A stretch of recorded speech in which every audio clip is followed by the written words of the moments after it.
Mazmur 91, dalam lindungan Allah. Orang yang duduk dalam lindungan yang maha tinggi dan bermalam dalam naungan yang maha kuasa akan berkata kepada Tuhan, tempat perlindunganku dan kubu pertahananku, Allahku yang kupercayai. Sungguh dialah yang akan melepaskan engkau dari jerat perangkap burung, dari penyakit sampar yang busuk. Dengan kepaknya ia akan melindungi engkau. Di bawah sayapnya engkau akan berlindung. Kesetiaannya ialah perisai dan pagar tembok. Engkau tak usah takut terhadap kedahsyatan malam, terhadap panah yang terbang di waktu siang, terhadap penyakit sampar yang berjalan di dalam gelap, terhadap penyakit menular yang mengamuk di waktu petang.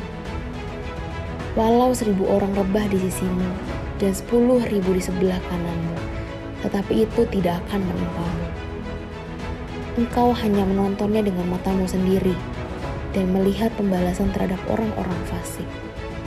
Sebab Tuhan ialah tempat perlindunganmu, yang maha tinggi telah kau buat tempat perteduhanmu. Malapetaka tidak akan menimpa kamu, dan tulah tidak akan mendekat kepada kemahmu.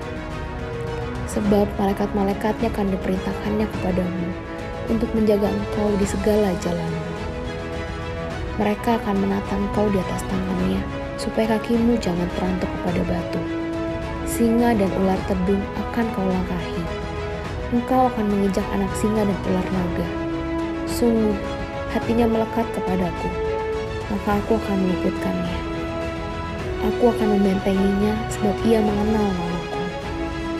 Bila ia berseru kepadaku, aku akan menjawab. Aku akan menyertai dia dalam kesesakan. Aku akan meluputkannya dan memuliakannya. Dengan panjang umur akan kukenyangkan dia, dan akan kuperlihatkan kepadanya keselamatan daripadaku.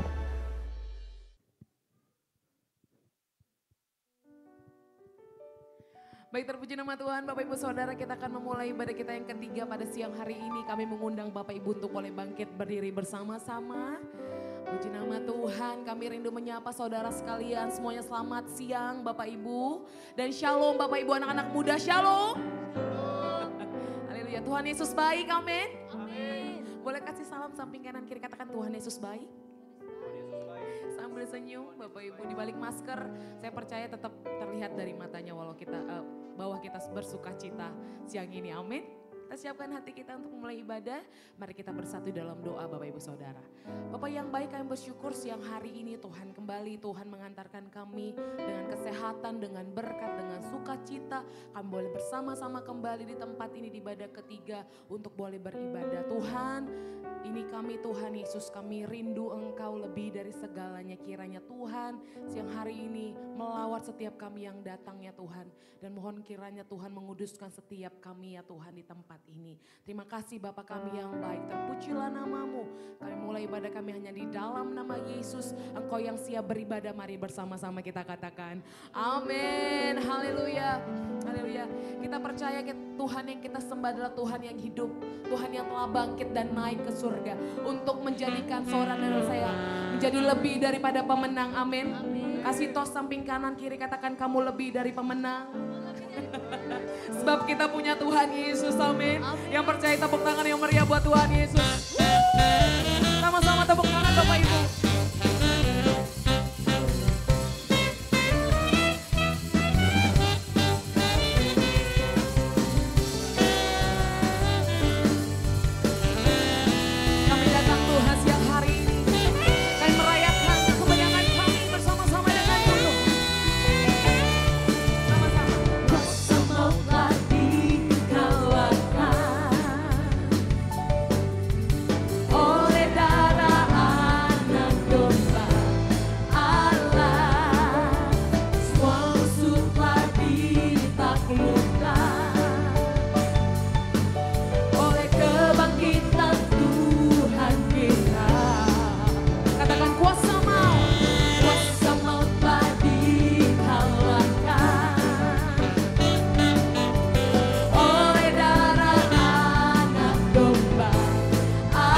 kami deklarasikan Tuhan siang ini. Haleluya, bangkitlah gerejanya, kita lebih dari pemenang.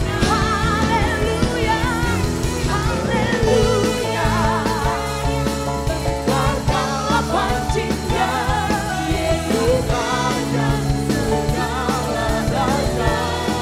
Haleluya, haleluya, bangkitlah gerejanya, kita lebih dari pemenang. Kita lebih dari pemenang. Kita lebih dari pemenang. Yang percaya sorak-sorai kemenangan bagi Tuhan Yesus. Sorakan haleluya. Haleluya. Saudara percaya amin. Haleluya. Sebelum duduk Bapak Ibu Saudara, kita akan memperkatakan 5 arti Pentakosta yang ketiga siang ini.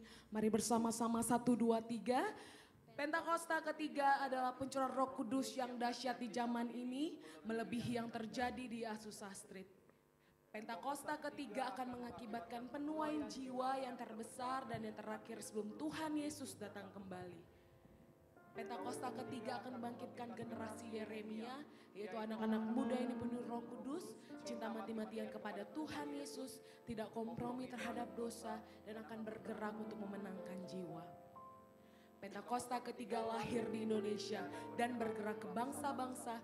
Gerakan ini dari timur ke barat dan akan kembali ke Yerusalem.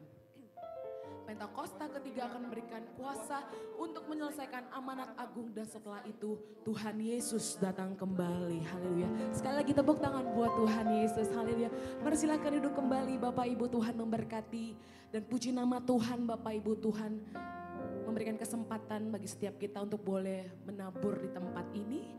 Mari persiapkan persembahan yang pertama Bapak Ibu Saudara yang terbaik untuk Tuhan.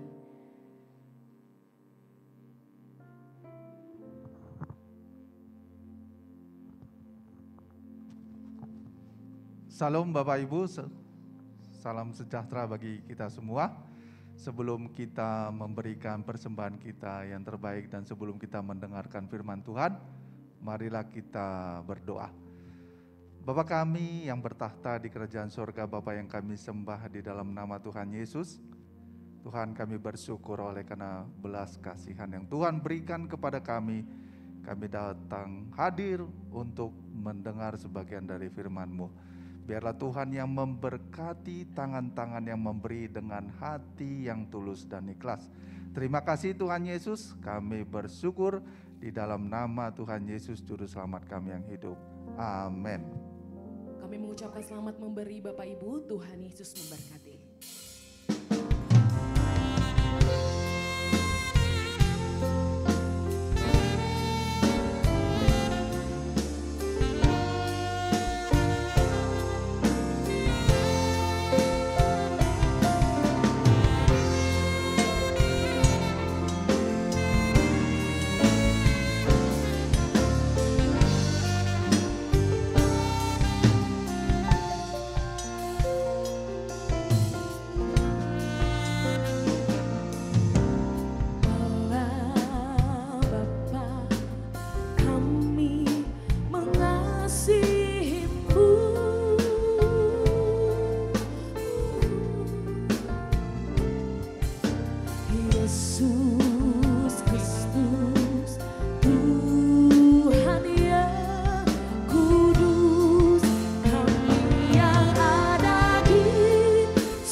angkat pujian ini Bapak Ibu Saudara. Katakan Allah Bapa.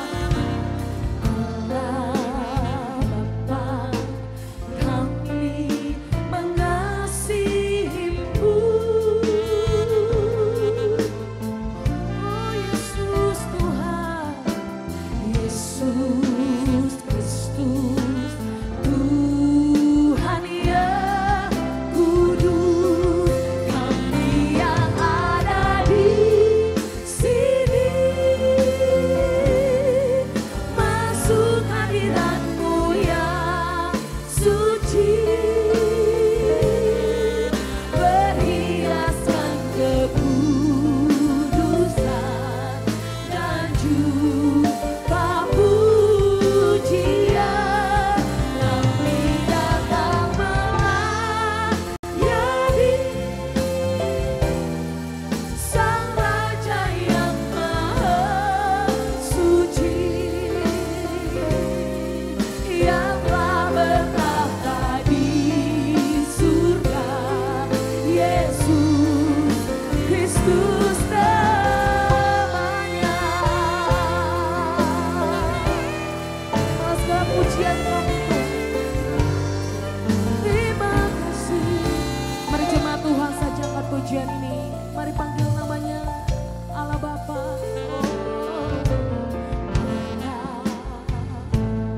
surga, kami menyembah-Mu Tuhan.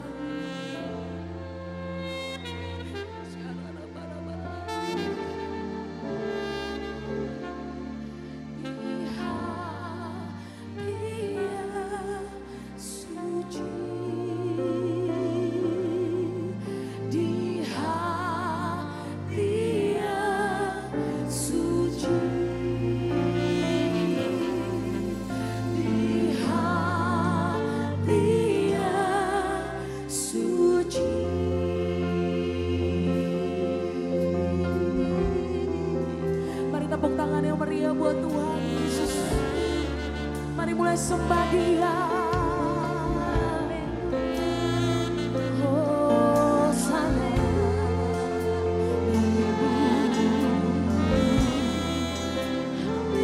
Hosana. Bersama para malaikat menyanyi. Sembah. Tinggikan nama-Mu Tuhan, kami sembah.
rohmu yang kudus.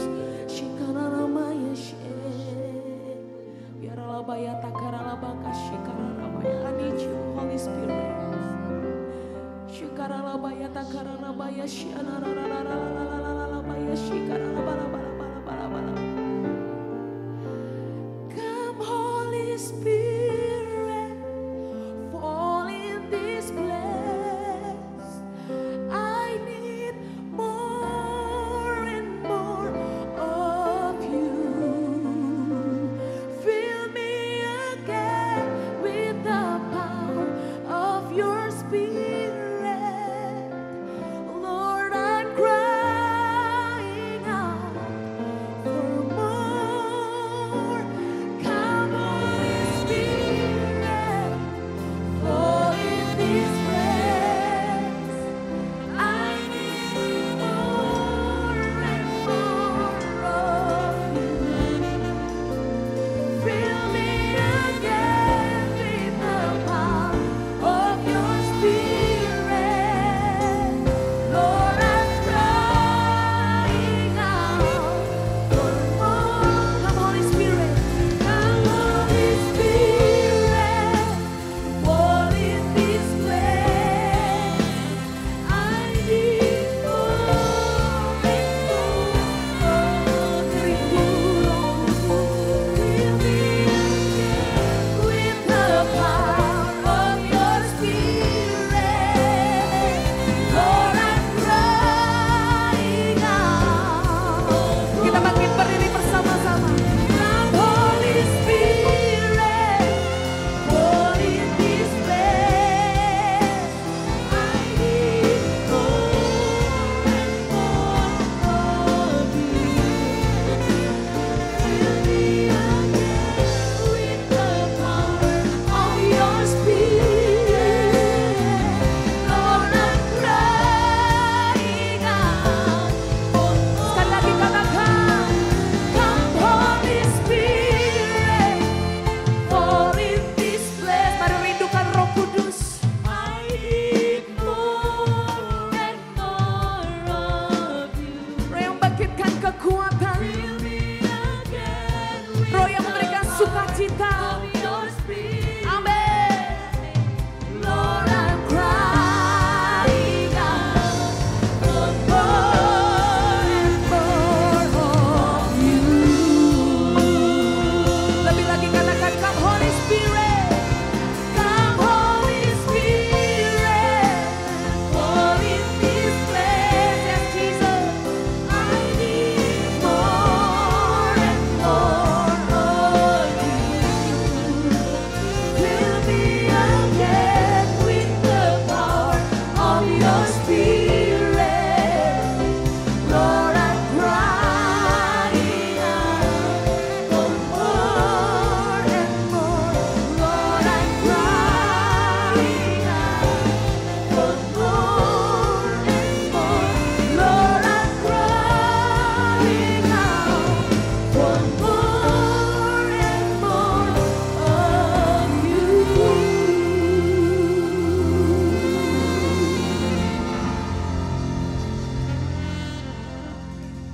Biarlah segala hormat, segala puji, segala kemuliaan hanya bagi nama Yesus yang ajaib. Kami undang Tuhan hadir di tengah-tengah kami siang ini Tuhan.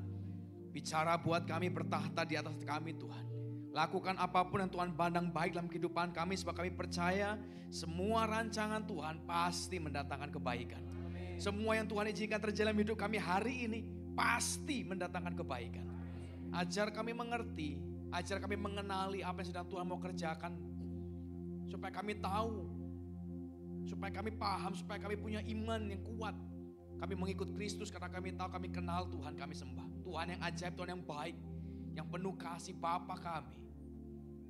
Biar hari ini Tuhan kuasai setiap hati kami, telinga kami, pikiran kami, perasaan kami, tubuh, jiwa, roh kami. Kami mau tundukkan di bawah kuasa firman-Mu. Kami mau datang dengan hati yang sungguh-sungguh mencari Tuhan. Kami mau lepaskan setiap beban hati kami, masalah kami, pergumulan kami, ketakutan kami. Semua kami lepaskan dalam nama Yesus. Kami lepaskan dalam tangan Yesus. Sebab kami percaya saat Tuhan turun tangan, semua pergumulan kami, semua masalah kami pasti punya jalan keluar. Berkarya Tuhan. bekerja di tengah-tengah kami. Nyatakan kuasa-Mu. Biar hari ini pakai hidup kami jadi sebuah kesaksian betapa ajaib Tuhan yang kami sembah. Kuasai firman-Mu, kuasai hamba-Mu menyampaikan firman. Biar setiap perkataan yang keluar dari mulut, lidah bibir hamba-Mu adalah perkataan-perkataan ilahi dari hatinya Tuhan. Ambil alih ibadah kami, ambil alih tempat ini. Di dalam nama Tuhan Yesus Kristus, kami siap dengar firman-Mu, kami siap dibentuk, dididik dengan firman-Mu. Dalam nama Yesus, kita semua percaya katakan sama-sama. Amin. Silakan duduk Bapak Ibu semua. Shalom. Haleluya. Ini jam 11, jam ngantuk Bapak Ibu. Jadi harus semangat ya. Bentar lagi makan siang. Sebelum makan siang kita dengar firman Tuhan dulu. Bapak Ibu, kalau saya mau tanya dulu nih sebelum kita mulai firman. Kalau kita kan punya dua pilihan ya, ikut Yesus atau ikut dosa. Menurut Anda kalau kita ikut Yesus nih, kita ikut perintah Tuhan, kita ikut semua aturan Tuhan, hidup kita bakal enak atau tidak Bapak Ibu kira-kira? Bakal diberkati apa enggak nih? Bakal diberkati ya. Seharusnya begitu Bapak Ibu. Tapi hari ini saya pengen kita masuk next level dalam kekristenan kita, dalam Tuhan. Kita belajar bahwa ternyata Bapak Ibu ikut Yesus itu tidak selalu enak loh. Makanya ada orang suka bilang begini, kok dulu sebelum ikut Yesus enak ya, sekarang ikut Yesus jadi susah. Kenapa? Ya karena memang begitu Bapak Ibu. Ikut Yesus itu susah, ikut Yesus itu bayar harga, ikut Yesus itu pikul salib sakit Bapak Ibu. Tapi kita belajar nanti. Kita baca dulu sebentar ya ayatnya ya. Lukas pasal 8 ayat 22. Lukas 8 ayat 22 sampai 25. LCD bisa ditayangkan Lukas 8 ayat 22 sampai 25. Oke, saya baca firman Tuhan. Pada suatu hari Yesus naik ke dalam perahu bersama-sama dengan murid-muridnya dan berkata kepada mereka, marilah kita bertolak ke seberang danau, lalu bertolaklah mereka. Dan ketika mereka sedang berlayar, Yesus tertidur. Sekonyong-konyong turunlah taufan ke danau sehingga perahu itu kemasukan air dan mereka berada dalam bahaya. Maka datanglah murid-muridnya membangunkan dia katanya, guru-guru kita binasa. Ia pun bangun lalu menghardik angin dan air yang mengamuk itu dan angin dan air itu pun reda dan danau itu menjadi teduh. Lalu katanya kepada mereka, di manakah kepercayaanmu? Maka takutlah mereka dan heran lalu berkata seorang kepada yang lain, siapa gerangan orang ini sehingga ia memberi perintah kepada angin dan air dan mereka taat kepadanya. Bapak Ibu, hari ini kita belajar sesuatu bahwa kadang masalah terjadi dalam hidup kita, pergumulan terjadi dalam hidup kita, masalah, kekhawatiran, semua yang di luar dugaan, di luar harapan, semua yang berat menekan kita, itu terjadi, bisa jadi karena Tuhan loh Bapak Ibu. Masalahnya orang Kristen sukanya berpikir begini, kalau ada masalah, ada kena sakit nih, ada kena bangkrut nih, kena tipu misalnya, semua yang pokoknya jelek-jelek, wah kita mikirnya kadang-kadang suka, wah dosa apa ya kok sampai begini, salah apa ya kita. Suatu hari saya kena penyakit Bapak Ibu, kalau Anda pernah dengar namanya Stephen Johnson Syndrome, pernah tahu? Jadi ini penyakit langka ceritanya. Satu badan itu melepuh terbakar dari dalam Bapak Ibu. Jadi kulit copot, kuku copot, semua gosong semua. Sampai di rongga mulut gosong, semua gosong. Ya seperti luka bakar begitulah ceritanya. Dan biasanya Bapak Ibu orang yang kena Stephen Johnson Syndrome itu kebanyakan tidak bertahan. Ada satu hamba Tuhan di Indonesia yang sempat kena bertahan hidup sampai sekarang. Itu jadi kesaksian tersendiri lah. Nah, singkat cerita saya kena Stephen Johnson Syndrome, dari sekian banyak orang, itu dari sekian berapa juta orang satu yang kena biasanya, perbandingannya. Singkat cerita saya kena Bapak Ibu, masuk rumah sakit lah saya. Lalu teman-teman pendeta, ini pendeta Bapak Ibu, datang besukin. Pendeta datang lah, saya kan awalnya seneng ya, dibesuk, ada yang care lah ceritanya. Lalu tiba-tiba Bapak Ibu habis kunjungan, habis ngobrol, habis doa segala macam, mau pulang. Nah, waktu mau pulang, beberapa pendeta, banyak Bapak, bukan cuma satu, banyak pendeta, teman-teman saya hari itu, waktu mereka mau pulang, ini beda-beda waktu, tapi waktu mau pulang, mereka ngomong begini, Pak Deki, coba introspeksi diri Pak, siapa tahu ada dosa tersembunyi. Ini pendeta Bapak Ibu. Makanya tadi pagi saya bilang, Anda kalau sakit tidak perlu pendeta. Pendeta itu Pendeta itu tidak punya kuasa menyembuhkan, malah bikin hidup ruwet kadang-kadang. Yang Anda perlu itu Yesus Bapak Ibu. Jadi pendeta Ini kita ngomong secara dewasa ya Bapak. Saya juga pendeta. Pendeta tidak penting Bapak Ibu. Yang penting Yesusnya. Anda punya masalah utang, jangan minta doa pendeta. Pendeta juga lagi nyicil kredit Bapak Ibu. Jadi nggak usah pusing pendetanya, perlu Yesusnya. Nah waktu saya sakit, banyak Bapak Ibu pendeta-pendeta yang ngomong, Pak coba introspeksi, mungkin ada dosa Bapak tersembunyi yang belum diberesin. Dan saya berpikir, ini kebalik loh. Kita ini kadang pengenalan kita sama Tuhan kadang itu terbalik Bapak Ibu. Kita mengenali kalau ada dosa dikit pelanggaran, wah langsung dihajar. Kena sakit lah, kena bangkrut lah, kena tipu lah, kena masalah ini, masalah itu. Jadi Anda diharapkan tidak boleh berbuat dosa, tidak boleh berbuat salah. Kalau ada kesalahan, wah habis hidup. Padahal Tuhan yang kita sembah bukan Tuhan yang begitu Bapak Ibu. Dia bukan Tuhan yang membalaskan begitu rupa. Tuhan yang saya sembah itu Tuhan yang waktu dia lihat kita berdosa, dia mati di kayu salib, dia berkata sudah selesai, bebas. Tapi waktu kita salah mengenal, ya rusak hidup ini. Tadi pagi kita belajar bahwa ikut Yesus itu sebenarnya cuma satu yang jadi masalah Bapak Ibu, hati. Hati itu gak bisa diajar masalahnya. Gak bisa disuruh, oh cintalah dengan yang ini, benci yang itu. Gak bisa Bapak Ibu, hati itu gak bisa diajarin. Tapi hati bisa dijaga. Kita disuruh jaga hati sama Tuhan. Jagalah hatimu dengan segala kewaspadaan sebab dari sana terpancar kehidupan. Disuruh jaga hati supaya Tuhan itu tetap ada di tempat yang pertama di hati kita. Bukan pendeta, bukan gereja, bukan yang lain. Nah, dalam kasus ini nanti kita akan belajar. Kita seringkali bicara kalau ada kesalahan, ada masalah, oh ini dosa. Dan sering Bapak Ibu, di kalangan gereja, di kalangan pendoa, itu saya nggak tahu dari mana asalnya ini. Tapi sering kali ya, kalau pendoa ini berdoa buat ibadah kah, atau buat KKR kah, atau buat sesuatu apapun lah. Mereka berdoa. Lalu tiba-tiba salah satu di antara mereka atau semuanya dari pendoa itu ngalami masalah. Lalu mereka bilang, oh ini serangan balik dari musuh. Padahal kalau Anda baca di Alkitab Bapak Ibu, tidak ada satu kali pun istilah serangan balik dipakai. Setan tidak berdaya kok. Anda bisa ngusir setan, dia keluar terus balik nyerang kita. Loh, coba dinalar bentar ya. Kita punya logika, kita punya pikiran, ini anugerah Tuhan harus dipakai. Iman sama logika harus berjalan bersama supaya kita bisa mengenal Tuhan dengan benar. Kalau Anda punya kuasa mengusir setan dan setan itu keluar menuruti perintah Anda, mana mungkin dia bisa balik lagi menyerang kita?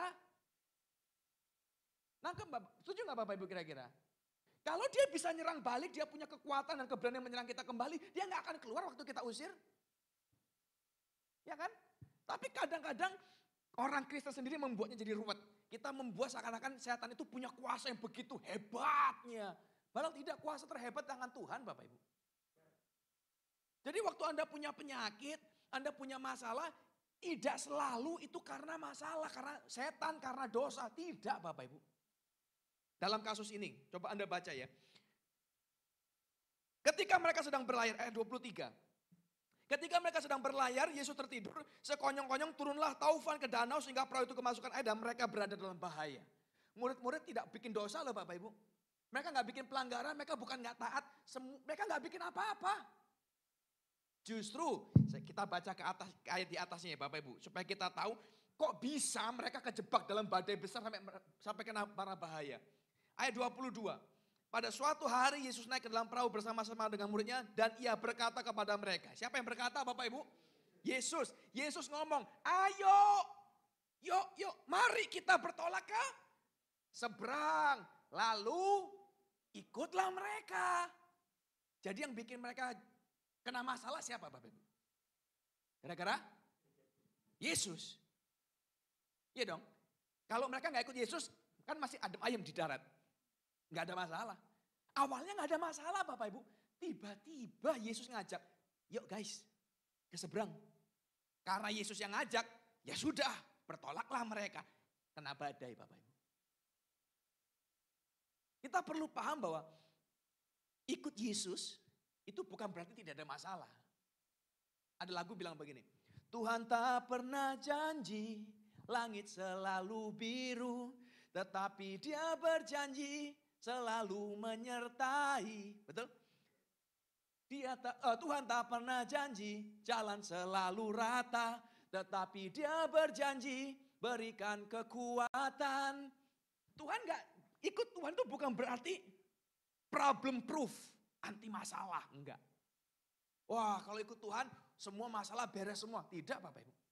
Tadi pagi kita belajar bahwa Yesus kita itu bukan spesialisasi pemberkati orang Kristen. Bukan spesialis memberkati orang yang rajin ibadah, rajin gereja, rajin doa, rajin baca firman, rajin persembahan perpuluhan. Enggak ada.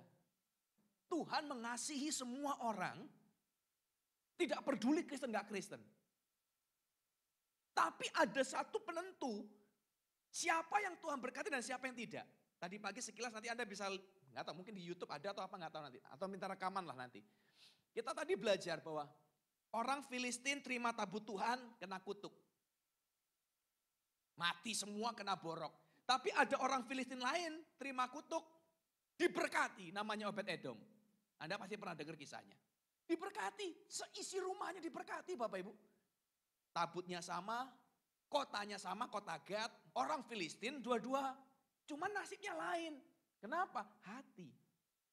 Bermain lagi di hati. Dan sama, waktu kita ikut Tuhan, kalau hati kita benar, akan mudah ikut Tuhan walaupun penuh masalah. Ikut Tuhan itu susah Bapak Ibu. Orang dunia gampang. Mau judi silakan, mau minum ya silakan, mau ngapa-ngapain, mau bikin dosa, nggak ada pusingnya. Begitu ikut Tuhan, tiba-tiba rokok nggak boleh, minum nggak boleh, diskotik nggak boleh, jangan mesum, jangan lihat aneh-aneh, jangan porno-porno, jangan maki-maki orang, jangan bentak-bentak orang, jangan mukul orang, jangan nipu orang, semua nggak boleh, semua diatur. Ikut Tuhan tidak gampang, susah Bapak Ibu.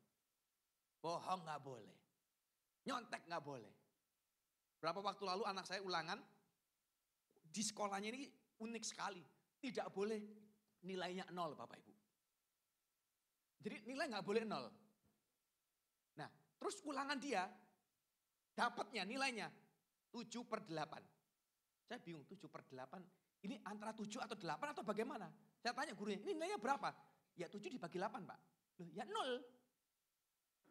Lihat dong Bapak Ibu. Cuman supaya anaknya tidak melihat angka 0, tidak dikasih 0, dikasih angka pecahan. Saya tanya kenapa? Itu bahasa Indonesia. Anak saya nggak bisa bahasa Indonesia Bapak. Dia ngomongin bahasa Inggris. Jadi begitu bahasa Indonesia nggak ngerti, ngawur-ngawur 7,8. 7/8. 0 ya sebenarnya. Sebenarnya ya sama saja sebenarnya. Tapi kita perlu paham bahwa hidup ini bukan hanya sekedar, oh kita bisa, kita mampu. Bukan Bapak Ibu. Ikut Tuhan itu memang susah. Waktu saya tanya, kenapa kok bisa kamu dapat 0 ini dari mana? Lalu dia ngomong, semua teman-teman dia, jadi satu kelas ini Bapak Ibu, mereka semuanya kebanyakan anak-anak bahasa Inggris. Tapi anak lain dapat nilainya 9, 10.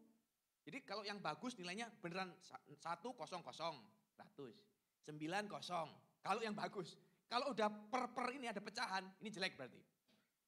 Nah semua teman dia sama-sama bahasa Inggris tapi dapatnya bagus. 70, 80, 90, ada yang 100. Saya nanya, kenapa cuma kamu yang 7/8? Lalu dia bilang begini, waktu ulangan, waktu tes, itu ada yang kasih tahu jawaban temennya. Pss, pss, pss, ini nomor 1. Begini. Terus saya nanya ini, terus kamu? Ya, jadi waktu temannya ngomong, dia dengar Bapak Ibu jawabannya. Yang dia dengar, dia nggak tulis. Dikosongin. Dan saya nanya, kenapa? Ya kalau aku dengar, terus aku tulis, itu cheating. Jadi dengan sengaja dibiarin. 0. Loh saya sebagai orang tua kan 0. Gawat ini. Tapi dia ngomong, dia tanya begini, Dad, you prefer me to cheat or not? Kamu pilih aku nih curang atau enggak? Ya terpaksa Bapak saya bilang, 0 is better. 0, gak apa-apa wis, lebih baik. Tapi kalau mau jujur Bapak dalam hati kadang-kadang, ya Nek bisa jangan 0 juga lah ya. Ini kan keterlaluan 0 terus-terusan kan gak lucu ini. Tapi kalau ditanya, Mending cheating atau tidak? Nggak usah. Gampang? Tidak Bapak Ibu. Anak saya dapat 0. Dan dia dibully di sekolahan. Wah 0, 0, 0. Ya bagi anak kecil juga tidak gampang. Tapi dari mana dia belajar? Aku lebih baik nggak cheat. Karena sekolah minggu. Ikut Tuhan itu susah. Tidak semua karena dosa. Yang bikin susah kadang-kadang justru karena Yesusnya Bapak Ibu. Murid-murid nggak tahu apa-apa tiba-tiba kena badai besar. Mau mati. Kalau versi bahasa Ibrani aslinya, bahaya besar mengancam nyawa. Loh nggak ada apa-apa, cuma gara-gara ikut Yesus. Dan ini yang jadi masalah besar sekarang. Waktu Anda ikut Yesus Bapak Ibu, Anda pasang hati, ikut Yesus sungguh-sungguh. Kita lakukan perintah Tuhan sungguh-sungguh. Hidup itu nggak jadi enak. Hidup itu tidak jadi diberkati. Tidak Bapak Ibu. Saya ngomong ini hati-hati dan pelan-pelan supaya jangan salah. Berkat itu adalah hasil dari badai yang Anda menangkan. Jadi ikut Yesus, dapat apa? Dapat badai. Nah kalau menang dari badai, berkat Bapak Ibu. Kalau kalah, mulai lagi dari awal. Jadi Anda jangan salah. Oh kalau ikut Yesus pasti diberkati. Enggak Bapak Ibu. Orang pengen dapat jodoh ke gereja. Salah, Anda gak akan dapat jodoh pulang. Orang punya utang ke gereja, gak bakal lunas utangnya. Justru kebanyakan fakta di lapangan, yang utang-utang ngumpulnya di gereja. Gak lunas-lunas, ngumpul doang di sini. Bukan masalah, balik lagi. Gereja tidak punya kuasa untuk mengubah keadaan hidup kita. Pendeta tidak punya kuasa untuk melunasi hutang kita. Tuhan punya, kita tidak. Jadi jangan salah. Yang jadi sumber masalah, dalam tanda kutip, yang sumber jadi masalah kita, justru karena ikut Yesus Bapak Ibu. Waktu Anda ikut Yesus sungguh-sungguh, ada 2 penyebab badai besar terjadi. 1, badai besar terjadi karena setan. Ya kalau Anda ikut Yesus sungguh-sungguh ya pasti dia akan menghabisi Anda. Tuh. Kalau misalnya nih, Anda punya pistol Bapak Ibu, pelurunya cuma 1. Lalu ada 2 orang di depan Anda. 1 teman, 1 musuh. Harus ditembak 1. Anda tembak yang mana? Musuh dong. Setan di sini, Anda ikut Tuhan. Yang 1 orang berdosa, yang 1 Anda sungguh-sungguh sama Tuhan. Terus setan disuruh milih, tembak 1. Yang mana yang ditembak? Yang ikut Tuhan Bapak Ibu. Jadi kalau Anda ikut Tuhan sungguh-sungguh lalu Anda bilang, kok masalah banyak ya? Ya memang begitulah. Kalau Anda ikut Tuhan sungguh-sungguh ternyata nggak ada masalah. Kayak Anda salah ngikut Tuhan. Anda kayaknya nggak sungguh-sungguh. Atau mungkin jalannya salah. Atau mungkin caranya salah. Pasti ada yang salah tapi. Kalau sampai musuh tidak terancam, berarti salah Bapak Ibu. Jadi waktu Anda ngikut Tuhan sungguh-sungguh terus masalah banyak, setan mendatangkan masalah, on the right track, berarti benar. Sumber pertama badai besar itu setan Bapak Ibu. Tapi ada lagi sumber kedua, sumber yang mendatangkan badai besar itu juga ada, Tuhan. Perhatikan ya. Tuhan itu berulang kali Bapak, berulang kali di Alkitab dia tuh ngajar begini. Anak-anak dan orang dewasa. Paulus juga sama, dia ngajarin. Kamu itu harusnya dari segi usia sudah jadi pengajar. Tapi faktanya, nyatanya kamu seperti anak-anak minum susu. Kamu belum siap untuk makan makanan keras. Dibedakan begitu rupa. Kenapa? Karena cara Tuhan memberkati kita itu ditentukan Bapak Ibu dari kedewasaan kita. Kalau ada anak kecil, anak SD misalnya, dia datang ke bapaknya, minta mobil. Bapaknya kemungkinan sanggup Bapak Ibu. Tapi saya percaya nggak akan dikasih mobilnya. Kalau anak kecil minta mobil, bapaknya kasihnya mobil-mobilan. Bukan mobil beneran. Oh anak kecil, Pak minta jodoh, minta suami. Dapat boneka Barbie. Lalu anak kecil main, oh papanya, mamanya, ada bayi kecil lagi anaknya. Sekarang lagi musim Bapak Ibu. Kemarin ada satu jemaat kami, anak sekolah minggu ulang tahun. Pengen hadiah apa? Pengen bayi. Kan gak mungkin terus kita bikinin bayi. Kita beliin bayi-bayian yang bisa pup, bisa keluar pipis, dikasih minum. Happy. Kenapa? Karena dia kecil. Anak kecil minta rumah, ya dapat rumah-rumahan. Tapi kalau kita kepingin berkat yang beneran, ya harus dewasa Bapak Ibu. Kalau Anda di mata Tuhan dewasa, lalu kita berdoa, Tuhan minta mobil, dapat mobil beneran. Anda berdoa, Tuhan minta rumah, ini sudah menikah anakku, bagaimana? Oh, Tuhan bisa berkati rumah Bapak Ibu. Kalau di mata Tuhan kita dilihat dewasa. Jadi berkat Tuhan dalam hidup kita itu ditentukan dari dewasanya kita. Kalau anak-anak ya berkat-berkatan, berkat mainan. Kalau kita dewasa, ya berkatnya berkat dewasa, berkat yang real, yang nyata.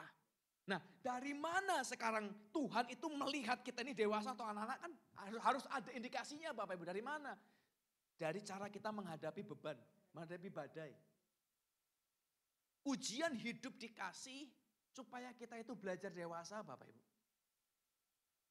Orang kecil sama orang dewasa itu beda menghadapi ujian. Anak kecil itu kalau anak sekolah, mereka dikasih bahan, belajar, terus ujian. Kalau orang dewasa, diuji dulu, bonyok, belajar. Oh ternyata nggak boleh begini. Oh ternyata salah pilih jodoh itu berat harganya. Oh salah pilih partner bisnis ternyata sakit. Oh salah pilih Yesus, salah pilih Tuhan. Wah itu orang dewasa Bapak Ibu. Kita menghadapi konsekuensi pilihan kita. Tapi waktu kita berhasil menang, berkat Tuhan datang. Tadi pagi kita belajar, Daud itu raja terkenal Bapak Ibu, betul ya? Anda pasti pernah tahu semua. Tapi Daud itu kan awalnya seorang gembala kambing. Yang tidak dianggap kambingnya cuma dikit, sama bapaknya pun tidak dianggap, dia dibuang. Waktu Samuel datang dia nggak diundang, dia nggak disuruh datang. Biarin saja, kamu sudah nggak penting. Tidak mungkin terpilih. Yang lain yang kakak-kakaknya semua yang dimajuin karena lebih potensial. Tapi ternyata Tuhan melihat hati, ya kan? Lalu diurapilah jadi raja. Apakah setelah Daud diurapi jadi raja dia langsung ke istana? Tidak Bapak Ibu. Butuh waktu bertahun-tahun sejak diurapi pertama sampai jadi raja benar itu lama sekali. Dan ada 2 titik balik dalam kehidupan Daud yang membuat dia itu jadi raja Bapak Ibu. Dari gembala kambing domba biasa, suatu ketika ada perang muncul orang namanya Goliat. Tidak ada orang berani lawan Goliat, Daud tampil, aku akan bunuh dia. Tanpa tahu mau ngapain, disuruh coba baju sirahnya Saul ya dicoba. Gak bisa bos kegedean, gak bisa gerak. Ya sudah terus gimana? Dicopot, dia pergi ngambil batu di kali, perang. Itu kan hidup dan mati. Itu badai besar. 1, mendekatlah dia ke istana. Gara-gara dia menang sama Goliat, dia dapat bebas pajak dan dapat akses jadi menantu raja. Dari gembala kambing domba, tiba-tiba jadi menantu raja kan mulai pindah ke istana Bapak Ibu. Betul nggak? Nah ini saya pengen kita mengerti sama-sama. Waktu Tuhan merancangkan sesuatu buat kita, itu bukan ditunggu loh Bapak Ibu. Saya nggak tahu mungkin berapa banyak di antara Anda yang pernah terima nubuatan dari hamba Tuhan. Oh engkau akan diberkatin, engkau akan nanti begini, engkau akan nanti begitu, Tuhan akan kasih berkat besar. Saya nggak tahu apa, tapi rasanya banyak yang pernah terima nubuatan. Tapi ini saya mau katakan, nubuatan dikasih, janji Tuhan dikasih, bukan berarti ditunggu. Tapi dikerjain Bapak Ibu. Kalau Daud cuma nunggu, oh udah diurapi, terus dia di kambing domba terus, di padang rumput terus, ya nggak akan pernah jadi raja Bapak Ibu. Dia harus pergi ke medan perang, ada Goliat, dia harus ambil badainya. Apakah jadi raja? Tidak. Baru jadi calon mantu. Tapi sudah masuk istana. Terus ngapain lagi? Di tengah-tengah masuk istana, Saul marah, mau bunuh dia. Dijebaklah Daud.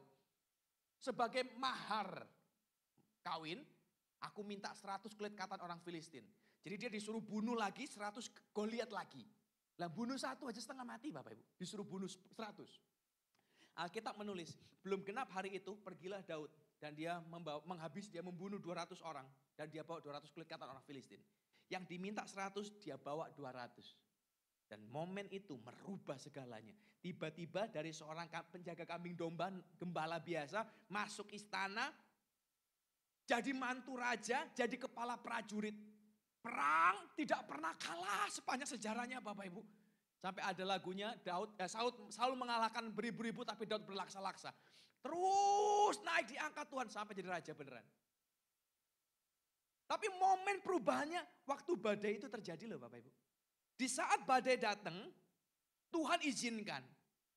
Dalam hidup kita juga Tuhan pasti akan izinkan badai itu datang. Kalau Anda hari datang dengan keadaan penuh beban berat, ini momen Anda Bapak Ibu. Setiap kali badai itu berhasil Anda lewati, menang, berkat besar menanti. Kalau Anda bilang, saya hidupnya enak santai-santai Pak. Oh ya tunggu, bentar lagi datang badainya. Karena badai pasti datang Bapak Ibu. Ada pepatah orang dunia, badai pasti datang lagi yang lain. Sampai mati gak akan pernah habis Bapak Ibu. Terus datang. Jadi Tuhan juga akan kirim badai. Setan kirim badai untuk menghabisimu. Tuhan kirim badai untuk memperkuat kita dan mendewasakan kita. Tapi dua-dua gak enak Bapak Ibu. Dua-dua badai. Jadi kalau ada orang kadang ikut Yesus karena pengen hidup tenang, hidup damai. Gak bisa. Anda salah pilih.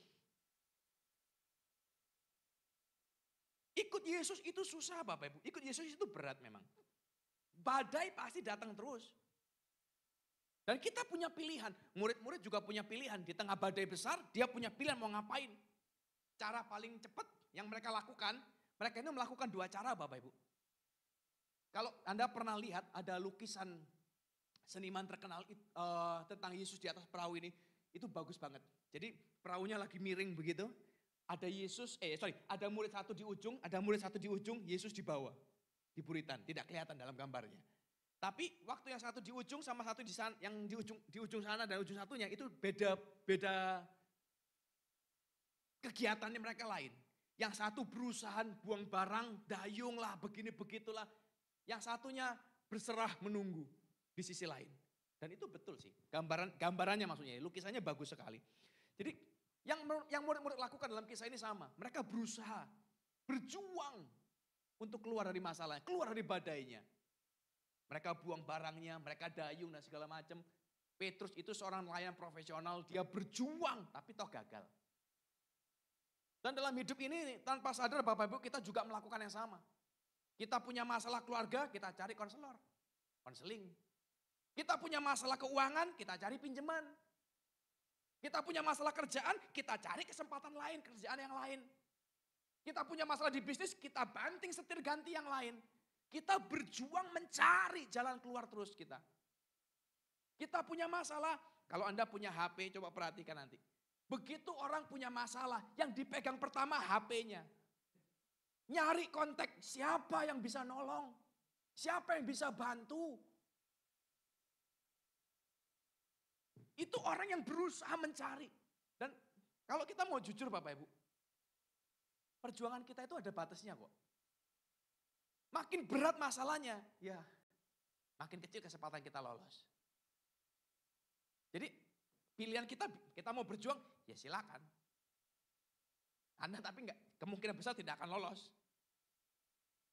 Kalau orang dunia berjuang, kita kenal namanya perbandingan ya Bapak, probability, 50-50. Anda kena, misalnya ada hutang. Apakah pasti lunas? Tidak ada orang bisnis yang berani ngomong, saya kalau bisnis ini pasti sukses. Nggak ada Bapak Ibu. Namanya orang bisnis itu pasti 50-50. Betul nggak? Hitungan di atas kertas, bagus. Profit. Tapi di lapangan belum tentu Bapak Ibu. 50-50, kita nggak tahu. Jadi kalau Anda berjuang dengan cara sendiri, ya 50-50. Bisa gagal, bisa tidak. Dan perbandingan 50-50 itu gede sekali loh. Besar sekali Bapak Ibu. Orang judi itu 50-50. Mau keluar merah atau keluar hitam. 50-50 Bapak Ibu. Tapi kita tahu kok hasilnya. Ya orang judi mesti bonyok. Pasti. Yang menang bandar. Tapi yang judi bonyok. Orang mikir, tapi kan 50-50, bisa aja 50 menang. Ya ngomongnya begitu, tapi namanya 50-50 itu gede sekali. Terus 50 kalah. Jadi hidup ini bukan gambling, hidup ini bukan permainan video game. Bukan kita kayak main Mario Bros yang kalau mati, restart hidup lagi. Kita sekali bonyok, bisa nggak bangkit sampai mati loh Bapak Ibu. Hati-hati dengan hidup. Pilihan kedua, kita disuruh survive. Bertahan, nunggu. Ini juga banyak orang Kristen menunggu, Tuhan aku percaya Tuhan pasti tolong dalam nama Yesus. Sorry ya Bapak Ibu. Tadi pagi saya bilang begini. Tuhan itu punya janji buat kita. Oh, engkau akan diberkati sampai anak cucu keturunanmu diberkati. Engkau akan naik dari kepala dan bukan ekor. Engkau akan memberi bukan meminta-minta. Aku memberi hidup-hidup yang kelimpahan. Engkau akan disembuhkan, bilur-bilurku menyembuhkan, darah Yesus menyembuhkan. Janji Tuhan hebat, ajaib Bapak Ibu. Tapi kalau mau jujur, di lapangan, di gereja yang hutang banyak. Maaf ya. Tapi kita perlu jujur, mungkin ada di antara kita juga. Dan kalau saya nggak ngomong jujur, kita nggak akan pernah keluar dari masalah kita kalau kita nggak mengakuinya Bapak Ibu. Kalau kita nggak menyadari bahwa kita dalam masalah, kita sedang sakit, kita nggak akan pernah bisa sembuh. Faktanya di lapangan di gereja banyak orang yang jatuh, banyak orang yang bangkrut, banyak orang kena hutang, banyak orang sakit nggak sembuh-sembuh, banyak Bapak Ibu. Padahal janji Tuhan hebat, tapi kenapa kok nggak sembuh? Kenapa kok nggak kejadian? Tuhannya nggak pernah salah Bapak Ibu, yang salah kita. Kitanya yang nggak ngerti. Kitanya yang nggak tahu mau ngapain. Kita kadang nunggu doang. Janjinya ada, tapi kalau ditunggu terus, ditunggu dengan setia, ditunggu dalam doa, percuma.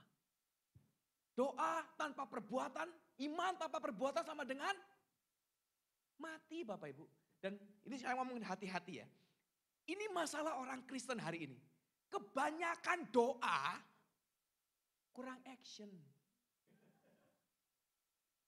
Doa, terus Tuhan tolong, doa puasa, doa pagi, doa malam. Tapi kalau nggak kerja, kapan dapat duitnya bos? Orang utang, gampang datang gereja, ini banyak banget. Datang ke gereja, Pak Pendeta tolong Pak tumpang tangan, utang saya banyak. Ya nabung toh, kerjalah, tabunglah, money management. Perlu knowledge, perlu pikiran, perlu skill, perlu pengorbanan, perlu semua, perlu banyak Bapak, bukan perlu doa, perlu action. Tapi entah kenapa di gereja, kita ini kadang berubah, sorry ya, dalam tanda kutip kita jadi bodoh. Kita nggak action, cuman berdoa, berharap-harap cemas, mujizat Tuhan terjadi. Tidak bakal Bapak Ibu. Saya bukan tidak percaya kuasa Tuhan, saya percaya kuasa Tuhan. Tapi Tuhan juga yang ngomong, kalau tidak berbuat percuma. Oh berarti berbuat saja tidak usah doa, itu juga percuma. Kalau Anda kerja keras tanpa Tuhan, capek Bapak Ibu. Anda doa terus tanpa action, mimpi namanya. Makanya ada orang bilang, ora et labora. Berdoa, bekerja. Ora doa, ora itu apa-apa. Ora mangkai. Jadi hari ini ayo sama-sama ngerti. Survive, menunggu, bukan jawaban. Kalau Anda nunggu, Anda akan habis kok. Orang Kristen salah satunya punya, apa itu, quote, pepatah, rohani. Kalau Anda pernah dengar, coba disambung ya. Ada dulu orang bilang suka, oh ini enkripsi, ini kalimat yang tertulis di cincinnya Salomo, cincin rajanya Salomo. These two shall, ada yang tahu? Shall pass. Ini juga akan lewat, dia bilang. Artinya begini, mereka sedang mengajar begini.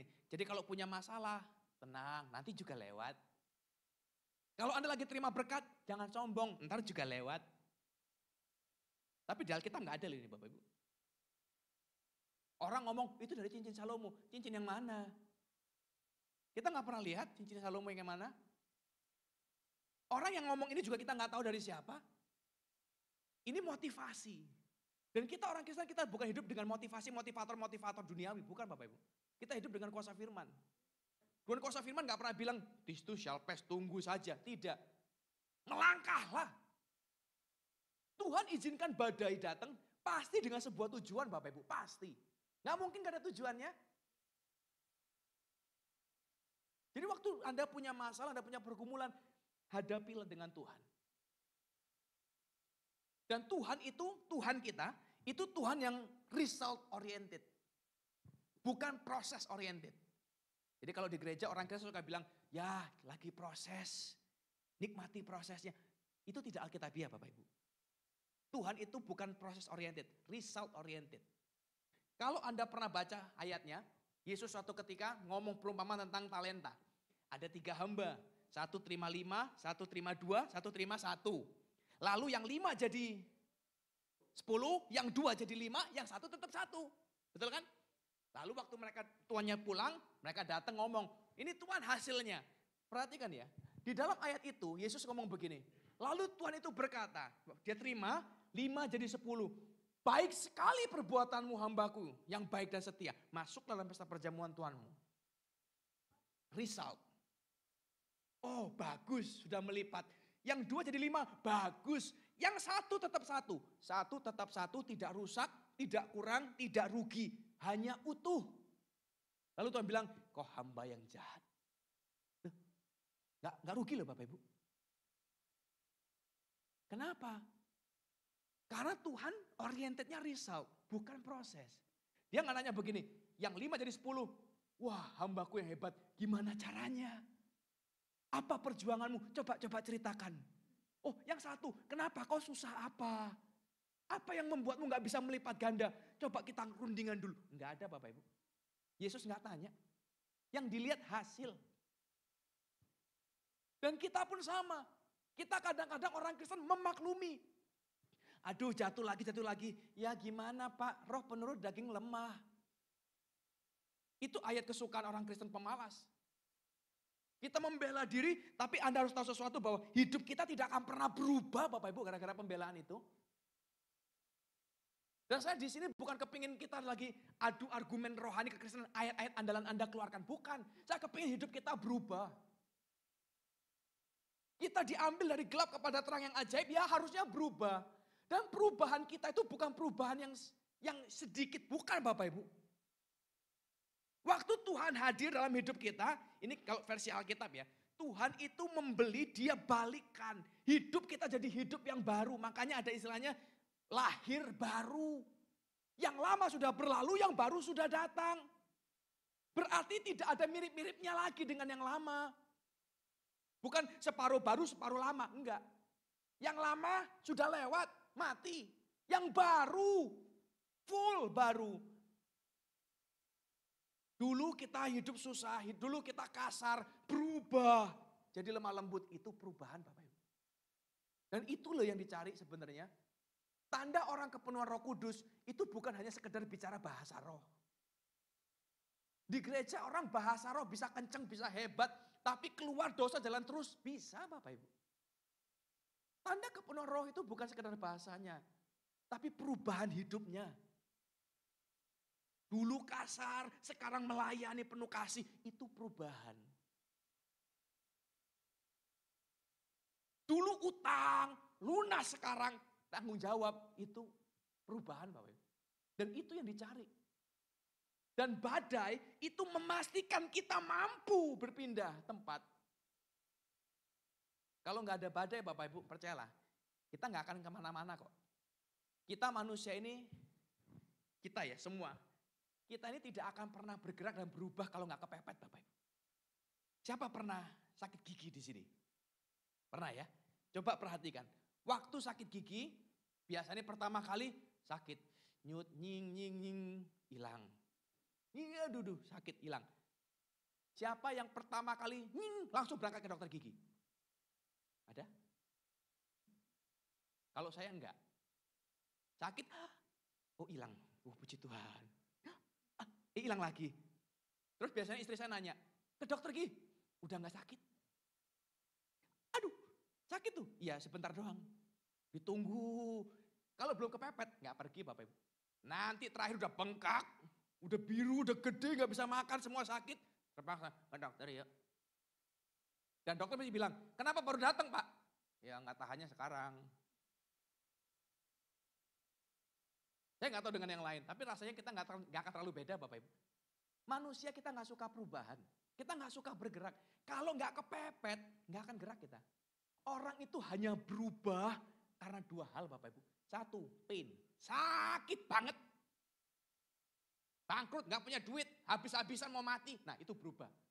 Langsung kerja. Mau nge-grab, mau ngojek, mau up, terserah wis. Yang penting dapat duit dulu.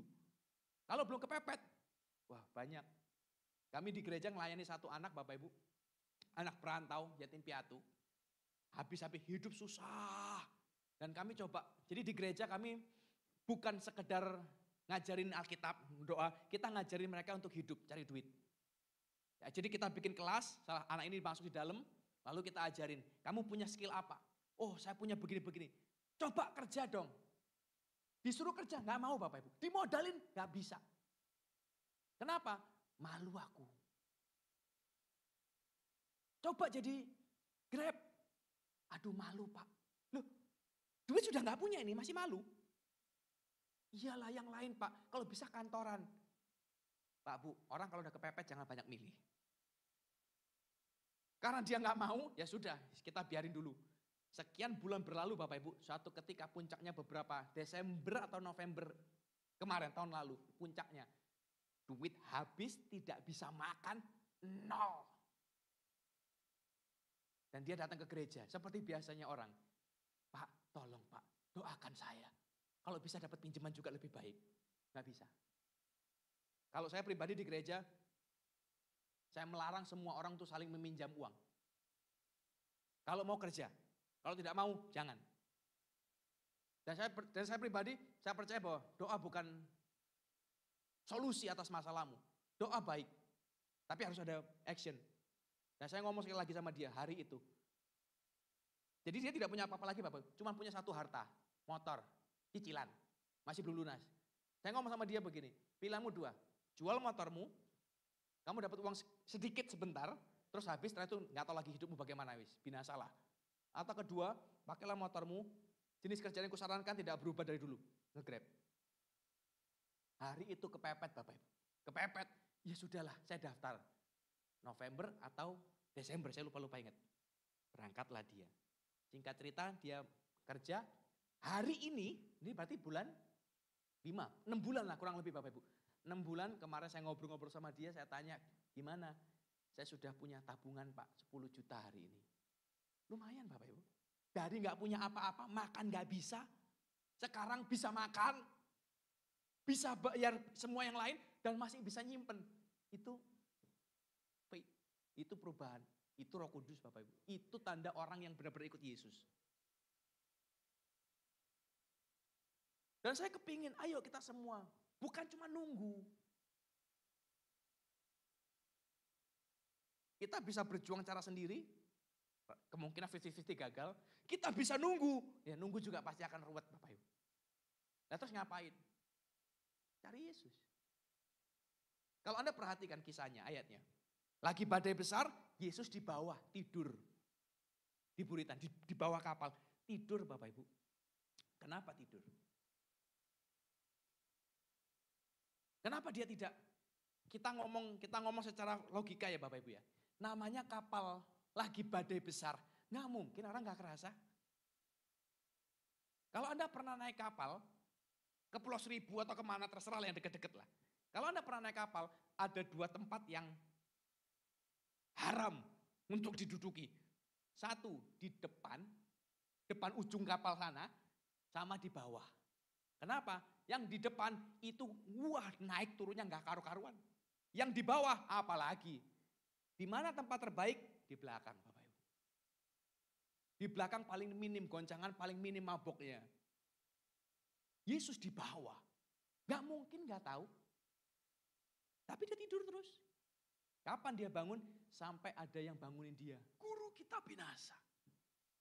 Baru dia bangun, dia keluar, tenanglah. Tenang Bapak Ibu. Kenapa? Apa artinya itu? Tuhan itu menunggu respon kok. Sekalipun Bapak Ibu, sekalipun Yesus lagi bangun. Anggaplah ngelilir. Oh goyang-goyang. Dia gak akan naik ke atas sampai dipanggil. Dan ini terjadi berulang kali Bapak Ibu. Lazarus mau mati, Tuhan dia sakit. Biarinlah. Sampai mati beneran baru dia datang Bapak Ibu. Ikut Tuhan itu begitu. Orang kadang suka, aduh ini gimana kepepet. Justru ikut Tuhan itu, saya pengen kita ngerti ya. Tuhan itu memang lambat. Tapi tidak terlambat Bapak Ibu. Jadi kalau Anda deg-degan, baguslah. Itu Tuhan. Supaya kita tahu Bapak Ibu, bahwa waktu kita punya masalah, kita punya badai dan kita berhasil keluar, itu bukan karena kekuatan kita sendiri kok. Detik-detik terakhir kita tahu kita gagal, kita tahu kita tidak mampu, di situ Tuhan tolong. Saya kasih Anda satu ayat. Ini menurut survei Bapak Ibu, ada lembaga Alkitab, suatu ketika di Amerika dia mencari survei. Ayat apa yang paling terkenal, yang paling sering dijadikan ayat emas, ayat pegangan hidup bagi semua orang. Keluarlah satu ayat Bapak Ibu, itu Yeremia 29 ayat 11. Yeremia pasal 29 ayat 11, saya bacakan ya. Sebab aku ini mengetahui rancangan-rancangan apa yang ada padaku mengenai kamu. Demikianlah firman Tuhan. Yaitu rancangan damai sejahtera dan bukan rancangan kecelakaan untuk memberikan kepadamu hari depan yang penuh harapan. Rancangan Tuhan sama rancangan kita beda Bapak Ibu. Nah kalau kita ngotot memaksakan rancangan kita, disitulah namanya masalah muncul. Badai muncul, pergumulan muncul, kesusahan muncul. Kenapa? Karena lain. Dan rancangan Tuhan memang tidak gampang, tidak semudah yang kita bayangkan. Hidup susah ikut Yesus. Tapi tahu sesuatu bahwa hanya ada satu Tuhan juga yang menjanjikan bahwa engkau lebih daripada pemenang. Engkau cakap menanggung segala perkara. Melalui aku memberi kekuatan kepadamu, engkau lebih dari pemenang. Jadi hari ini Bapak Ibu saya berdoa, kalau Anda sedang datang dengan keadaan bergumul, punya masalah, Tuhan itu sedang mau memberkati kita Bapak Ibu. Tapi kita harus menang. Ingat ya, result oriented. Jadi jangan, ya saya berjuang gimana. Bukan masalah berjuangnya, masalahnya menang apa tidak. Suatu hari Yesus ngomong begini sama murid-muridnya. Pada hari terakhir, pekerjaan tiap-tiap orang akan diuji dengan api. Apakah kau membangun rumahmu dengan bata atau dengan jerami? Di atas pasir atau di atas batu karang yang teguh. Dan waktu diuji nanti, orang yang tahan uji akan menerima upah. Perhatikan ya, orang tahan uji terima upah. Tapi orang yang kerjaannya tidak tahan uji, dia akan menderita kerugian besar. Yesus tidak ngomong begini, ya kalau dia sudah bangun yang penting udah susah-susah ya kita kasih dikit-dikit lah. Nggak ada Bapak Ibu. Proses tidak dihitung. Result yang dihitung. Jadi pekerjaan Anda menang atau gagal. Menang atau kalah menentukan. Jadi pilihan kita bukan untuk kalah. Pilihan kita untuk menang. Kenapa? Karena Tuhan memberikan jaminan menang. Sudah dijamin menang masih kalah. Loh keterlaluan berarti. Sudah dijamin menang, dikasih perlengkapan senjata Allah. 9 Bapak Ibu, ketopong, baju sirah, pedang, perisai. Sudah dikasih semuanya, masih kalah. Loh ya berarti keterlaluan. Bisa nangkep Bapak Ibu ya. Dia bukan membiarkan kita, ayo pergi ke medan perang, berjuanglah sendiri. Tidak. Pergilah ke medan perang, ini perlengkapanmu, kuberikan semuanya kepadamu, disertai ada penghibur, penolong, Roh Kudus, kuasa, kekuatan, dikasih semua untuk menang Bapak Ibu. Jadi saya berdoa sama-sama hari ini. Yuk kita set up hati sama Tuhan. Kalau Anda punya masalah, bersyukurlah di tengah-tengah masalah kita ya. Bersyukurlah sebab kita tahu makin besar masalah kita, makin besar berkat yang Tuhan siapkan. Masalah Anda kecil ya berkatnya kecil. Masalahnya besar, berkatnya besar Bapak Ibu. Kalau yang belum punya masalah, jangan terlalu gembira. Masalah pasti segera datang. Badai pasti segera datang lagi Bapak Ibu yang lain. Jadi fokusnya bukan di badai, fokusnya adalah menanglah di sana. Setiap orang punya badainya kok, tapi harus menang. Jangan gagal, jangan kalah. Proses tidak dihitung, hanya result. Terakhir, Alkitab itu sering menggambarkan kita orang Kristen jadilah seperti olahragawan. Yang tidak sembarangan memukul, tidak sembarangan berlari. Tahu ya ayatnya ya? Kenapa disuruh seperti olahragawan? Olahragawan itu begini Bapak Ibu. Mereka itu hanya akan dapat kemuliaan, dibayar, itu berdasarkan jumlah kemenangan mereka. Bukan berapa lama latihannya. Pak, saya minta gaji 1 miliar. Loh sudah menang berapa kali? Belum pernah menang Pak, tapi saya latihan terus. Capek loh. Enggak dianggap Bapak Ibu. Latihan mulu gak menang-menang terus buat apa? Tapi waktu orang itu menang, wah Cristiano Ronaldo, ini pemain bola termahal di dunia saat ini, dapat berapa triliun Bapak Ibu untuk dalam setahun. Kenapa? Karena menang terus. Lionel Messi, wah itu gak karu-karuan. Karena menang terus, gak pernah ada yang nanya begini, latihan berapa jam kita bayar. Gak ada Bapak Ibu. result. Jadi hari ini pilihan kita bukan kalah. Pilihan kita hanya satu, untuk menang. Bertahan dalam segala perkara, cari Tuhan, panggil Tuhan, Tuhan merespon kita. Kita lebih daripada pemenang. Amin. Kita bagi bersama-sama, kita siapkan hati buat Tuhan. Bapak, biar hari ini kami belajar percaya, belajar mengikut Yesus, bahwa ikut Yesus tidak pernah mudah, tidak pernah gampang. Tapi bukan berarti kami kalah dalam hidup ini. Bersama Tuhan kami lebih daripada pemenang, kami cakap menanggung segala perkara. Apapun, Firman berkata bahwa Tuhan tidak pernah mencobai kita lebih dari kekuatan kita. Seringkali memang ujian Tuhan itu setara dengan kekuatan kita. Berat, tapi tidak lebih Bapak Ibu. Kita sanggup menahannya.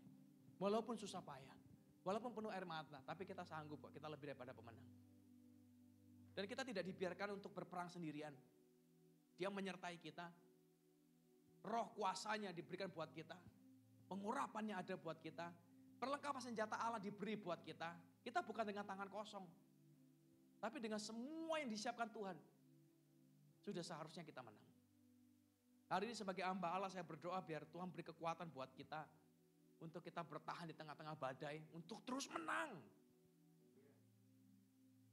Badai bisa datang dari Tuhan, badai bisa datang dari setan. Tapi lepas dari siapapun itu, kita tetap harus menang Bapak Ibu. Kalah bukan pilihan. Murid-murid Yesus, dia tidak tahu apa-apa. Tiba-tiba kejebak badai karena ikut Yesus. Tapi ini siapa yang kita mengerti sama-sama. Pada awalnya dia berkata begini, marilah kita bertolak ke seberang. Yesus ngomong, mari kita bertolak ke seberang. Dan waktu dia berangkat Bapak Ibu, di tengah jalan badai besar menghantam begitu rupa. Tapi saya pengen kita sama-sama pegang ini.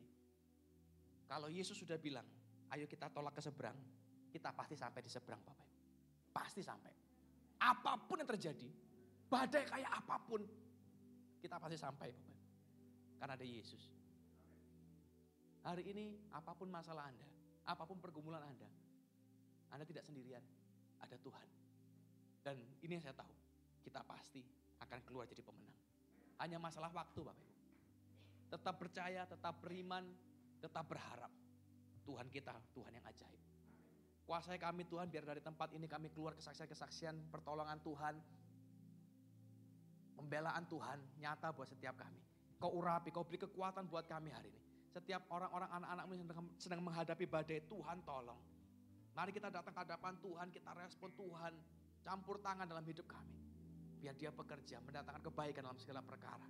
Dalam nama Tuhan Yesus Kristus, haleluya, amin. Silakan duduk kembali Bapak Ibu Saudara, Tuhan memberkati. Baik Bapak Ibu, saya percaya setiap kita diberkati melalui firman Tuhan pada siang hari ini. Dan Bapak Ibu Saudara, tiba saatnya kita akan mendengarkan beberapa pengumuman sepekan gereja kita. Kami mengucapkan selamat mendengarkan, Tuhan memberkati. Shalom Bapak Ibu Jemaat Tuhan, selamat hari Minggu. Gembala Jemaat dan seluruh pengerja GBI Philadelphia Horizon dan Jemaat Tuhan mengucapkan terima kasih kepada Bapak Pendeta Deki Pandawa yang telah memberkati kita semua melalui penyampaian firman Tuhan pada hari ini. Tuhan Yesus memberkati Bapak dan keluarga berlimpah-limpah. Berikut kami sampaikan beberapa pengumuman. Ibadah Raya Minggu 28 Mei 2023 pada pukul 7, 9, 11, dan 1 siang waktu Indonesia Barat. Ibadah Raya 1, 2, dan 3 akan dilayani oleh Ibu Pendeta Yolanda Vergina. Dan Ibadah Raya 4 akan dilayani oleh Evangelis Andiono di Hotel Horizon Bekasi. Ibadah Anak Kid for Christ setiap minggu pada pukul 9 pagi waktu Indonesia Barat diadakan di Hotel Horizon Bekasi. Dan ibadah remaja di Lighting in God juga diadakan setiap minggu pada pukul 11 pagi waktu Indonesia Barat di Hotel Horizon Bekasi. Diadakan doa komitmen bersama-sama. Doa ini untuk pribadi, keluarga, gereja, kota, dan bangsa kita dilakukan setiap hari pada pukul 9 malam waktu Indonesia Barat di rumah masing-masing. Diadakan doa pagi bersama Bapak Gembala, diadakan setiap Jumat pukul 8 pagi waktu Indonesia Barat di GBI Philadelphia Harapan Indah 3, Kota Harapan Indah. Asusa Pera Tawar Kusundrayon 5 diadakan setiap Rabu pada pukul 6 sore waktu Indonesia Barat melalui aplikasi Zoom dengan link yang tertera di layar ini. Informasi link dan password, jemaat Tuhan dapat memintanya dengan petugas media. Persembahan umum, persembahan khusus dan perpuluhan, jemaat Tuhan dapat mentransferkannya ke rekening gereja kita dengan nama GB Philadelphia Horizon dengan nomor rekening 521 1602 962. Atas nama Gembala Jemaat Pengerja dan Jemaat Tuhan GB Philadelphia Horizon, kami mengucapkan terima kasih atas kesetiaan jemaat Tuhan dalam memberi kepada Tuhan di gereja ini. Kiranya Tuhan Yesus melimpahkan berkat-Nya bagi kita semua. Untuk informasi kegiatan gereja, jemaat Tuhan dapat mengikuti sosial media Facebook, Instagram, dan YouTube channel Philadelphia Horizon. Jangan lupa untuk like, share, dan subscribe. Sekian pengumuman hari ini. Terima kasih atas perhatian Bapak Ibu sekalian. Tuhan Yesus memberkati. Baik, puji nama Tuhan. Bapak Ibu, sebelum kita berikan persembahan yang kedua, kami juga rindu bertanya, adakah di antara Bapak Ibu yang baru pertama kali hadir beribadah di tempat ini? Jika ada, boleh melambaikan tangannya Bapak Ibu yang baru pertama kali hadir. Adakah? Ada satu, ada dua. Shalom, selamat datang di GB Horizon. Kami mengundang Bapak Ibu untuk boleh tergabung bersama-sama di tempat GBI Horizon Bekasi. Baik, puji Tuhan Bapak Ibu Saudara. Dan selanjutnya kita akan masuk dalam persembahan yang kedua. Mari persiapkan persembahan Bapak Ibu. Boleh angkat amplop-amplop persembahan Bapak Ibu. Nanti Kak Iyo akan berdoa untuk persembahan. Mari Bapak Ibu Saudara kita bersatu di dalam doa. Bapak, terima kasih untuk anugerah-Mu, untuk firman yang sudah boleh ditaburkan pada hari ini, yang menguatkan kami Tuhan. Kami punya Tuhan yang besar, yang membawa setiap kami Tuhan melewati setiap tantangan yang ada, dan menjadikan kami pribadi yang tekun dan takut akan Tuhan. Kalau sebentar Tuhan kami akan memberikan persembahan, Tuhan yang sucikan, kuduskan setiap persembahan yang kami berikan. Biarlah setiap persembahan ini boleh memperluas kerajaan-Mu Tuhan di tempat kami Tuhan, dimanapun kami berada. Terima kasih Tuhan, kami mau memberikan yang terbaik. Kami sudah berdoa dan mengucap syukur. Haleluya. Amin. Selamat memberi Bapak Ibu Saudara, Tuhan Yesus pasti memberkati. Haleluya. Ibadah panjinya Yesus Raja segala raja. Haleluya. Bangkitlah gerejanya, kita lebih dari pemenang. Haleluya. Ibadah panjinya Yesus Raja segala raja. Kita bangkit berdiri bersama-sama. Haleluya. Bangkitlah gerejanya, kita lebih dari pemenang. Kita lebih dari pemenang. Kita lebih dari pemenang. Sekali tepuk tangan yang meriah buat Tuhan Yesus. Haleluya. Haleluya. Dan kita akan mengakhiri ibadah kita yang ketiga di dalam doa syafaat. Mari kita bersatu di dalam doa Bapak Ibu. Bapak yang baik, terima kasih Tuhan untuk siang hari ini. Terima kasih untuk ibadah kami yang ketiga. Terima kasih untuk penyertaan dan hadirat Tuhan yang memenuhi setiap kami Tuhan. Kami bersyukur, kami percaya hadirat-Mu lah yang mengubahkan setiap kami siang hari ini. Bapak kami yang baik, kami juga bersyukur untuk firman-Mu yang Tuhan boleh sampaikan melalui hamba-Mu siang hari ini. Bapak Pendeta Dengki Pandawa, Tuhan terima kasih melalui hamba-Mu Tuhan mengingatkan kami, mengajari kami sesuatu yang baru ya Tuhan.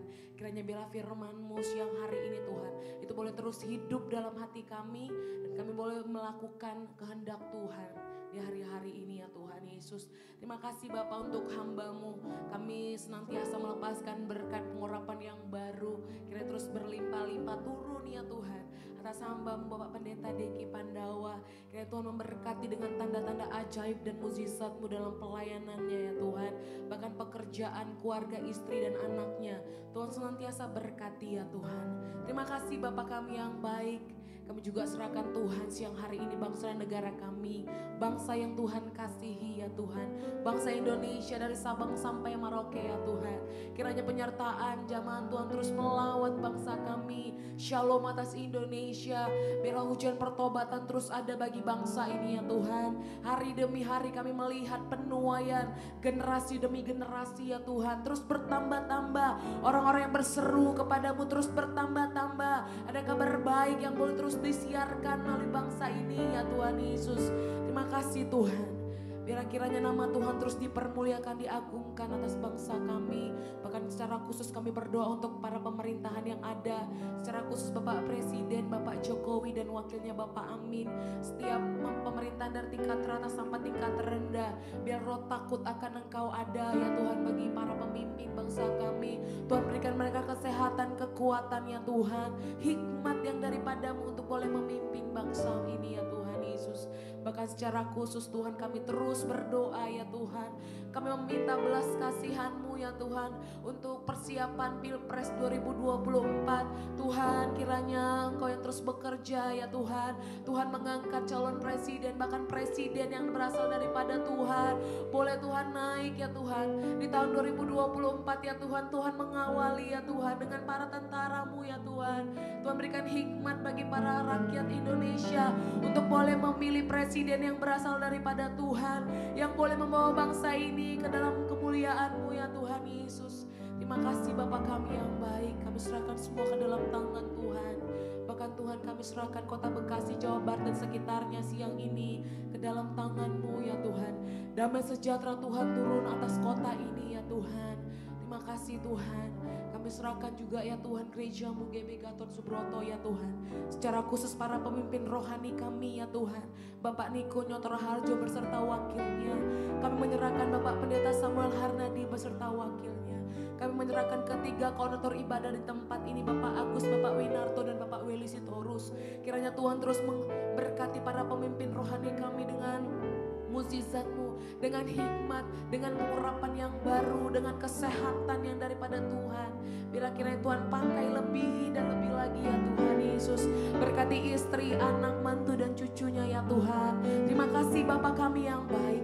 Bila gereja-Mu Tuhan terus Tuhan pakai ya Tuhan Yesus untuk menuai banyak jiwa-jiwa ya Tuhan. Terpujilah nama-Mu Tuhan atas ibadah kami. Terpujilah nama-Mu Tuhan atas gereja-Mu di tempat ini GB Horizon. Kiranya Tuhan terus menyatakan kemuliaan Tuhan di tempat ini bagi para kami pelayan-pelayan-Mu Tuhan. Kiranya kekuatan yang pengurapan yang baru terus turun lagi setiap kami. Terima kasih Tuhan untuk umat-Mu, jemaat-Mu yang boleh hadir di ibadah ketiga siang ini. Tuhan setiap pergumulan, setiap hal yang kami rindukan ya Tuhan. Apa saja yang kami doakan Tuhan. Tuhan kami mau bilang kami terlalu percaya Tuhan. Engkau Allah yang cukup bagi kami. Engkau cukup atas setiap apapun yang kami inginkan ya Tuhan Yesus. Kiranya Tuhan Yesus menyatakan mukjizat-Mu ya Tuhan. Sepanjang minggu ini Tuhan Yesus, apa saja yang kami kerjakan, apa saja yang kami lakukan, kiranya Tuhan Yesus memberikan kami berkat, hikmat, kebijaksanaan, sukacita Tuhan melimpah atas setiap kami. Terpujilah nama-Mu Tuhan. Kami serahkan perjalanan pulang kami ke dalam tangan-Mu Tuhan. Dan saat ini Tuhan Yesus kami siap menerima berkat yang daripada Tuhan. Jemaat Tuhan yang dikasihi, mari kita angkat tangan kita tinggi-tinggi di hadapan Tuhan. Dan saya undang kita semua katakan amin yang keras untuk setiap perkataan berkat yang akan saya lepaskan buat kita semua. Sebab amin mengikat janji Tuhan jadi nyata dalam kehidupan kita. Bapa kami percaya, kami berdoa nama-Mu, diberkatilah pekerjaan kami. Diberkatilah usaha kami. Apa yang kami sentuh, yang kami kerjakan dijadikan Tuhan berhasil. Biar kami naik jadi kepala dan bukan ekor. Biar kami jadi orang memberi bukan meminta-minta. Kami jadi orang kelimpahan bukan yang kekurangan. Dan kami terima berkat ini di dalam nama Allah Bapa, Allah Putra, Allah Roh Kudus, dalam nama Yesus Kristus Tuhan. Bagi kita semua percaya katakan sama-sama. Amin. Amin. Nama berkat. Selamat menikmati berkat-berkat Tuhan Bapak Ibu Saudara. Selamat hari Minggu. Tuhan Yesus memberkati. Shalom.